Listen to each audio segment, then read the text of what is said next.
Բարի լույս սիրելի հեռուստադիտողներ, եթե հենց նոր միացաք մեզ, հատուկ ձեզ համար հիշեցնեմ, որ այսօր Սուրբ Սարգիս Զորավարի հիշատակության օրն է եւ մեր տաղավարում իհարկե մեզ արդեն շատ լավ բարեկամ դարձած Տեր Համբարձումն է, հենց նրա հետ էլ կփորձենք հասկանալ տոնի հոգևոր խորհուրդը եւ հիասքանչ զրույց կունենանք։ Բարի լույս, Տեր Հայր, օրհնեցեք։ Աստված օրհնեցեք։ Ինչպե՞ս եք։ Լավ, դուք լավ եք։ Լավ ենք։ Տեր Համբարձում մենք արդեն տոնի հետ կապված ժողովրդական հավանդություններից, սովորույթներից խոսել ենք հաղորդման սկզբում։ Առավելապես ձեզ հետ ուզում ենք խոսել իհարկե տոնի հոգևոր խորհրդի մասին եւ այդքան բոլոր սրբերից ինչու հենց Սուրբ Սարգիսը դարձավ հատկապես սիրո բարեխոս։ Նախ սկսենք նրանից, որ այս տոնը ունի նախատոնակներ։ Ինչ է դա նշանակում։ Ուրեմն մենք ունենք առաջավորած պահքը, որը առաջին պահքն է մեր տոնացույցում։ Հենց դրա համար էլ ինքը կոչվում է առաջավորած, այսինքն անվանումը հուշում է դրա մասին։ Այս պահքը տևում է 5 օր։ Առաջին 4 օրերի ընթացքում այնպիսի ապաշխարության ընթացք է դրված, որ նույնիսկ սուրբ գրային ընթերցումները, որոնք ամեն օր իրականացվում են ճաշոց գրքից, այդ օրերի համար այդ ընթերցումները դրված չեն։ Եվ միայն 4-րդ օրը հիշատակվում է Սրբի հիշատակությունը, Հովնան մարգարեի ուրեմն հիշատակության օրն է, շատ հայտնի մի մարգարե, ով որ Աստծո կողմից ստացել էր պատվեր գնալու քարոզելու Նինվեում, սակայն ինքը փորձեց չգնալ այնտեղ, Աստծո պատվերից փորձում էր խուսանավել, սակայն այդ ձուկը կետը իրեն կուլ տվեց եւ այդ օրերի ընթացքում ինքը անցկացրեց առանձնության եւ մեկոսության մեջ, միջև որ գնաց այնտեղ եւ մարդկանց ապաշխարության հրավիրեց, սա հայտնի պատմություն է Սուրբ գրքից, որը թերևս մեզ համար էլ իբրև հավատացյալների բազում ասելիքներ ունի։ Եվ առաջավորած պահքը նաեւ հետաքրքիր է նրանով, որ հիմնադրվել է հենց մեր առաջին կաթողիկոսի, մեր երկրորդ լուսավորիչ Սուրբ Գրիգոր Լուսավորչի կողմից եւ այս 5 օրերը Սուրբ Գրիգոր Լուսավորիչը սահմանել էր համազգային պահքի եւ ապաշխարության օրեր, այսինքն բոլորի համար, եւ իշխանավորների եւ ռամիկների եւ մշակների բոլորի համար, նրանց համար, ովքեր որ հայ էին եւ այս շրջանում ապրելու էին, ուրեմն իրենց հետ միասին եւ պետք է այդ ապաշխարության շրջանը անցնեին։ Եվ 5-րդ օրը արդեն իսկ դրված է մեր սիրելի սրբերից, ուրեմն Սուրբ Սարգսի, նրա որդի Մարտիրոսի եւ 14 քաջամարտիկների հիշատակության օրը։ Սուրբ Սարգիսը հստակ կերպար է, որը որ արտացոլված է ոչ միայն մեր իբրև սրբի կերպար մեր պատկերացումներում, այլ նաեւ մեր պատկերագրությունների մեջ, սրբանկարների մեջ, ինքը միշտ պատկերված է ձիով, գորշ կամ սպիտակ գույնի, տարբեր պատկերումներ կան, եւ ընկալումը այնպիսին է, որ նա արագահաս սուրբ էր, ով կարողանում էր նեղյալներին, կարոտյալներին, մարդկանց, ովքեր որ ունեին դժվարություններ, գնար, հասներ իրենց, օգտակար լիներ, օգներ, եւ սա սիրո ամենամեծ դրսևորումն է, սակայն նաեւ առանձնանում է իր հոգացությունը այն մարդկանց հանդեպ, ովքեր որ սիրահարներ էին եւ պետք է արդեն ապագայում հասնեին իրար, ընտանիք կազմեին եւ ուրեմն այդ ընտանիքը սիրով լցնեին։ Այս սուրբը իր գործունեությամբ, բարեգործ ընթացքով, այն մեծ բարությամբ, որ բարուրել էր ժողովրդին, արժանացել է մեծ սիրո եւ մնացել է մարդկանց սրտերում հենց այդպես։ Ճիշտ է, ինքը զորավոր էր, քաջ էր, ինքը խոսվում է նաեւ ժողովրդական զրույցների մեջ խոսվում է իր քաջ կերպարի մասին, որ իր ձյու ձայնն էր անգամ դղրդյունով, որովհետեւ իր կերպարը խրոխտ էր եւ ինքը կարողանում էր մարդկանց արժեվ կանգնելով ցույց տալ, որ մի հզոր կերպար է, որ իրենց առաջ է դուրս եկել։ Ուրեմն մի տեսակ չի կարողանում ոնց որ համադրություններ դրվել խիզախ, հզոր կերպարի եւ բարի անձնավորության միջեւ, որովհետեւ շատ հաճախ բարի մարդիկ ներկայացվում են իբրև մեկը, ով անկարողությունից ելնելով ուղղակի բարություններ անում, սակայն բոլոր պատկերացումները այս սրբի կերպարով փոխվում են։ Մեր համբարձում խոսեցինք Սուրբ Սարգսի կերպարի մասին, իր առանձնահատկությունների, յուրահատուկ կողմերի, բայց կարծես թե հասարակության մեջ Սուրբ Սարգսի տոնի հետ կապված կան ավանդույթներ, սովորույթներ, որոնք գուցե արդեն սնահավատության դաշտ են գնում։ Առաջինը դա երազ տեսնելն է, երկրորդը առաջին աղի բլիթ ուտել, հետո երազ տեսնելը, երկրորդը երբ փոխինձով կամ ալյուրով ափսեն դնում եւ հասկանալու համար արդյոք Սուրբ Սարգիսը իր դյուպայտը թողել է։ Արդյոք եկեղեցին ընդունում է, գիտեմ որ ընդունում է, բայց որ հատվածն է ընդունում այս ժողովրդական սովորույթների եւ արդյոք սրա հիմքում սնահավատությունը չէ։ Տեսեք, մեր ժողովուրդը ունի ձևավորած բարի ավանդույթներ, ընդհանրապես տոները միավորելու խորհրդի մեջ են նաեւ դրված եւ Սուրբ Սարգիսը լինելով այդքան սիրելի սուրբ, իր շուրջը համախմբել էր մի ամբողջ հավատավոր ժողովրդի։ Եվ այդ ժողովուրդը, ովքեր որ հավաքվել էին, մեր եկեղեցին տարիների եկեղեցի չի, դարերի եկեղեցի է եւ բնականաբար այս ժողովուրդն էլ ուզեցել է ավելի հանդիսավոր, ավելի տոնական տրամադրությունների մեջ ընկալելի դարձնել այս տոնը եւ դրա համար որոշ սովորություններ ձևավորվել են։ Եվ եկեղեցին այս սովորությունները չի կարողանում ասել, որ դրանք սնահավատությունից բխող երևույթներ են։ Մյուս կողմից էլ նաև զգուշացնում է, որ հանկարծ այս երևույթները գուշակությունների, սնահավատությունների արդյունք չդառնան։ Եվ շատ լրջորեն չվերաբերվի։ Որովհետև այո, կարող է մի բարի սովորությամբ ենթադրենք մարդ հայտաղի բլիթ ուտել եւ իր մտքում պատկերացնելու համար, որ որևէ կերպ կարող է իր երազում ինչ որ կերպ իր ապագա ընտրյալին տեսնել, բայց միևնույն ժամանակ սա չպետք է դառնա ուղենիշ, որ ինքը մտածի, թե հենց դրանով է իր հետագա ուրեմն ընտրյալին տեսնելու եւ եթե չտեսնի ուրեմն ինքը դժբախտ է, սրանք երևույթներ են, որոնք այո, խորապես մարդիկ չպետք է իրենց սրտերի մեջ դնեն, որովհետեւ այս տոնի խորը բովանդակությունը հենց ասելիքի մեջ է, որ գալիս է սիրո բարեխոսը։ Ինչ ունենք մենք իբրև մարդիկ այս բարեխոսից վերցնելու մեզ համար, որովհետեւ գիտենք այսօրվա աշխարհը ապրում է պատերազմների, դաժանության, ինքնագոհության, մարդիկ չարացած են մեկը մյուսի հանդեպ, հարաբերությունների լուրջ աղճատումներ կան, կա բաժանման վտանգ նույնիսկ մարդկանց մեջ եւ սերը միակ գործոնն է, որ կարող է մարդկանց համախմբել, սերը միակ հնարավորությունն է, որ մարդկանց իսկապես կարող է երջանիկ դարձնել, որովհետեւ շատերը հարցնում են, թե ինչ է երջանկությունը։ Մի բան ունենալու մեջ չէ երջանկությունը այդ ունեցածը սիրով վայելելու մեջ է գոնե։ Եվ դրա համար շատ կարևոր է, որ մարդիկ ոչ թե մտածեն, թե ինչ պետք է ուտեն, ինչպես պետք է տեսնեն այդ երազը, այլ ընդհակառակը նրանք պետք է մտածեն, որ դրանք կարող են փոքրիկ, այսպես բաղադրիչ մասեր լինել այդ տոնի, բայց բուն տոնը, բուն բովանդակությունը այստեղ մնում է սրբի բարեխոսությունը, որովհետև այդ սրբերը իրենց կյանքով են ցույց տվել, թե որքան նվիրված են Քրիստոսին, չէ՞ որ Սուրբ Սարգիսը իր որդին եւ նաեւ այդ քաջամարտիկները բոլորը զոհվեցին հանուն նրա համար, որ չուզեցին ուրեմն լքել Քրիստոսին, ուրանալ իրենց հավատքը եւ դրա հետևանք այն եղավ, որ նրանք դարձան նահատակներ, հանուն Քրիստոսի նահատակներ։ Եվ այս նահատակությունը ունի արյան գին, եւ այդ գինը այսօր մենք տեսնում ենք իրենց ուղակի իրենց անցած ճանապարհը իբրև քրիստոնյաներ մեր կյանքերից ներս դաջելու համար, մեզ իբրև օրինակ իրենց ընկալելու համար եւ շատ կարեւոր է որ մարդիկ այս ամենը ճիշտ հասկանան, որ չլինի այնպես թե սիրո տոնը կամ այս բովանդակալի տոնը միայն ամփոփվի նրա մեջ, որ մենք գնացինք աղի բլիթ կերանք կամ շատերը նույնիսկ ասում են որ աղի բլիթ ուտելու օրն է, այդպես չէ։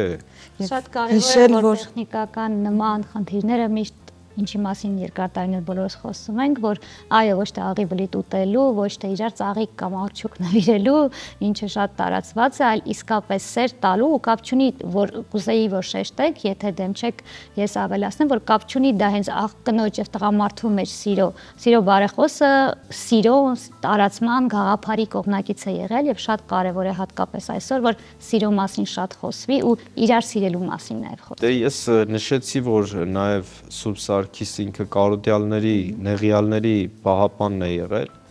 եւ տեսեք այսօր մարդիկ ինչ որ իմաստով բարեգործություններ անելուց անպայման ուզում են, որ դա արձանագրվի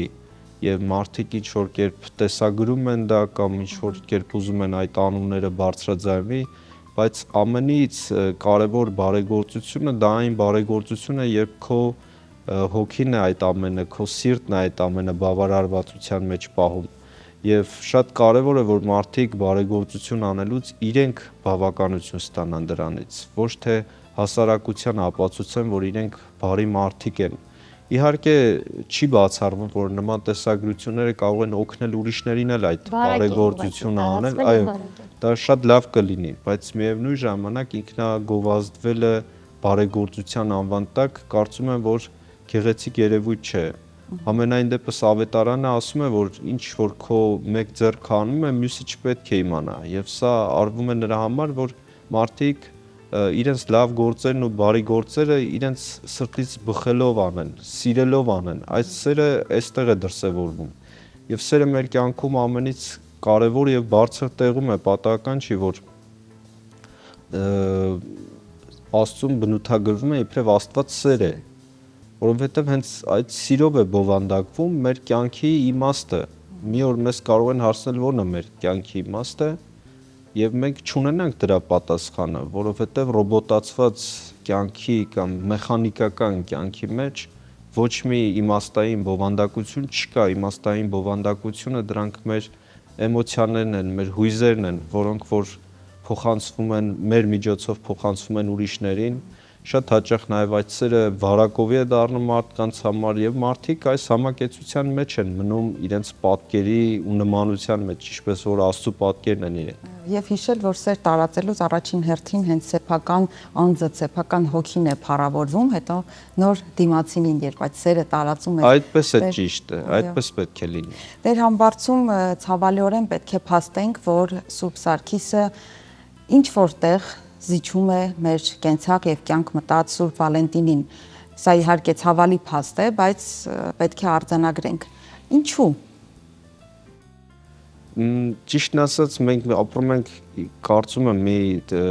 դարաշրջանում կամ ինչ-որ մի տասնամյակում ենք ապրում, որտեղ մեկը մյուսով հակադրելու այսպես տհաճ եւ արատավոր սովորություն կա։ Այսինքն, վերել մի տոնը հակադրել մյուսի հետ, դա կարծում եմ ճիշտ չէ։ Ասում ենք սա մեր տոնն է, եկեք այստեղ, այս տոնը ընկալեք, այս տոնի շուրջ համախմբեք եւ այլն։ Մենք սա հակադրումի համար չենք անում, մենք ասում ենք, որ մարդիկ իմանան, որ հայ եկեղեցին դեռ դարեր առաջ է սիրո մասին իր տոնը բովանդակել։ Դեռ դարեր առաջ մեր հայրերը սիրուն մեծ տեղ են տվել, սերը կյանքում ամենաբարձր տեղում են գնահատել եւ դրա համար էլ այսպիսի տոները, այսպիսի սրբադասումները իրագործելի են դարձել։ Իսկ ինչ մնում է հաջորդ տոնին, որը բնականաբար մեր եկեղեցունը չէ, ես որքան փորձեցի ուսումնասիրել, թե այդ տոնը ինչ բովանդակային խորք ունի, այդպես էլ չկա աղբյուրներ, որոնք որ հստակ նշում են այն բովանդակությունը, որ պետք է լինի այդ տոնի մեջ։ Ես վստահ եմ, որ մեր երիտասարդներից շատերը, որ այս օտարոտի տոնի մասին խոսում են, նրանք անգամ չգիտեն այս տոնը ինչի մասին է։ Որ թողես մեկը կպատմի, թե ինչ որ սիրո առեղծվածային պատմության շուրջ Սուրբը եկել է, հովանավորել է նրանց, որպեսզի առանց ծնողների գիտության նրանք իրենց հասնեն, բայց սրա մեջ ոչ մի այսպես գովերգող բան չկա։ Համենայն դեպս կաթոլիկ եկեղեցու մեջ ես որքան գիտեմ, նույնիսկ այն սրբերի մեծ դասը, որ իրենք ունեն, հանվել է այս սրբի անվանումը այնտեղից։ Հանվել է նրա պատճառով, որ չունեն բավարար տեղեկատվություն այս սրբի մասին։ Սա ուղղակի շատերի համար բիզնես հնարավորություն է դարձել, որովհետև դառնում են ինչ-որ խանութներ, ինչ-որ զվարճանքի վայրեր եւ այլն օրը կապում են իրենց գործունեության հետ, այո, եւ փորձում են ինչ-որ զեղչերի, բաների միջոցով ավելի շատ այստեղից է գովազդը առաջացել։ Եվ շատերի համար միևնույն է դա ինչ տոն կլինի, իրենց համար կարծում եմ առաջնային այն է, որ նշյալ տոնը իրենց համար գումարներ բերի կամ ինչ-որ կերպ կարողանա իրենց այդ գործունեությունը ավելի ծավալուն դարձնել։ Բայց միևնույն ժամանակ մենք պետք է հիշենք եւ իմանանք, որ նրա մասին ինչը որ խոսվում է, արդեն հայ եկեղեցին վաղուց է ունեցել եւ մենք չենք եկել հակադրել ուրիշներին, այլ դա այնքան ակնհայտ կարեւորություն է ունեցել մեր եկեղեցական տոնացույցային կյանքի մեջ, որ մեր հայրերը ուղղակի զտեղել են այնտեղ քաջ գիտակցելով, որ այս կարևորությունն է մեզ համար։ Մենք Սուրբ Սարգիսի մասին շատ ավելի լայն տեղեկություններ ունենք, քան Վալենտին ուրեմն կոչվող տոնի մասին, որ ես ոչինչ չունեմ այդ այսպես կոչված տոնի դեմ, բայց միևնույն ժամանակ պատկերացնում եմ, որ կեղծ օրակարգային թեմաներ են, որոնք բերվում են հատուկ ինչ որ նպատակներ ապահովելու համար, այսպես եմ կարծում։ Բայց այդ ամենայնի, որքան էլ իհարկե կեղծ եւ այլն, նախ սիրո տոն է թող լինի, եթե չի խանգարում մեր գաղափարական հիմքերին, բայց նաեւ ես ինչ որտեղ ուրախանում եմ ինչի համար, որ Սուրբ Սարգսի տոնի հետ նման շահարկումներ, խաղարկումներ, թեկուզ մարքեթինգային չկան։ Կա եկեղեցի, բոլորը գնում են եկեղեցի, բոլորը հավատում են այդ հեքիաթային երազին ու ինքը հենց եկեղեցու հետ է ասոցացվում։ Իսկ Վալենտինի օրը տոնը իրոք մարքեթինգային, այսինքն անգամ եթե կհամաձայնեք, այս հարցում ես ուրախ եմ, որ Սուրբ Սարգիսը այդքան չի իջեցել եւ չի դարձել շուկայական ինչ որ առևտրի կամ ինչ որ բիզնեսի, ոլորտ։ Ինչ կասեք այս մասին։ Նախ մենք ենք մեր քարոզչությունն է օգնել, որպեսզի հարցերը այդքան բարձր տեղում լինեն, որովհետև մենք էլ շատ նախանձախնդրորեն, իբրև հոգևորականներ կամ հավատացյալներ, շատ նախանձախնդրորեն, երկյուղածությամբ եւ նաեւ փայփայելու իմաստով այս տոնի հանդեպ ունենք մեծ հարգանք։ Եվ այդ հարգանքն է, որ չի թողում երբևիցե իջեցնելու այդ ցածը, որովհետև չի ընկալվի հայ հանրության կողմից նման քայլով օրինակ Սուրբ Սարգսին վերաբերվել։ Չի ընկալվի ուղղակի։ Ես նույնիսկ այսպիսի բան կարող եմ ձեզ ասել, որ շատ դեպքերում մեր եկեղեցին ինչու համար է այդքան հոգեհարազատ, որտեղ անմիջական է այս հարցերում։ Ունենք հստակ սուրբ, ունենք հստակ պատկերացումներ, ունենք հստակ սովորություններ, շատ անմիջական է։ Դու որ մտնում ես եկեղեցի, այդ տոնի բովանդակության հետ կապված շատ բան պետք չի, որ քեզ բացատրեն կամ ասեն։ Դու անմիջապես մտնում ես այս երևույթների մեջ եւ սա է հայ եկեղեցու ամենամեծ ֆենոմենը, որ կարողանում է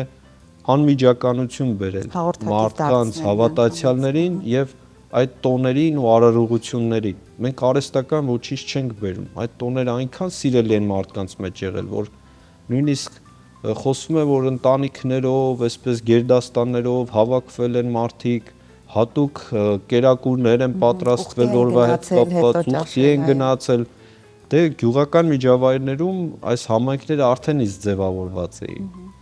Եվ մարդիկ, այո, եկեղեցու շուրջ, եկեղեցուց դուրս նաև իրենց ընտանիքներում, բայց չմոռանալով, որ նաև պետք է եկեղեցի գան,